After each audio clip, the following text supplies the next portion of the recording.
Potential for a rollback in the North Sound means some business owners there have chosen more of a conservative approach to how they operate now in Phase 3. Q13 Steve Kiggins is in Snohomish County to share how folks there are managing the shifting goalposts.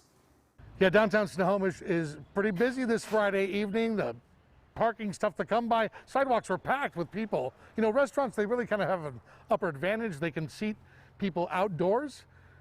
But some other businesses, you know, they're just not that flexible.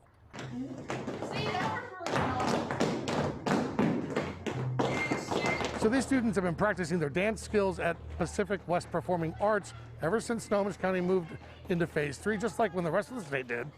Now, while the co-owner of the studio tells us it's possible for them to be able to invite more students for in-person instruction under the current Phase 3 restrictions, they decided not to push all the way to 50% capacity in case they had to cut that class in half. Plus, right now, they're trying to figure out how to plan for recitals for this upcoming summer and, you know, what that could look like, because if Phase 2 comes around, that limits how many people they can invite in, and then that's also going to be a deciding factor will include how much that will cost. Dance instructors have bent over backwards to stay in compliance with these phases, but they insist it's their kids who could suffer if they aren't allowed to continue to dance.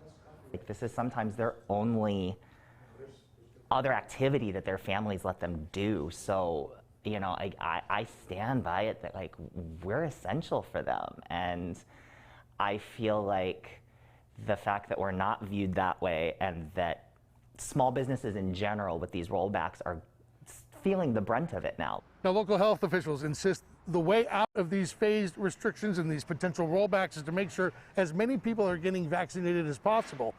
But for the folks that we talked to over the dance studio, most of their clients are kids. And if you're not 16 and over, you can't get a vaccine. Local health officials say figuring out exactly when those kids under 16 can get one, that possibility is likely still weeks away. In Snohomish County, Steve Kiggins, Q13 News.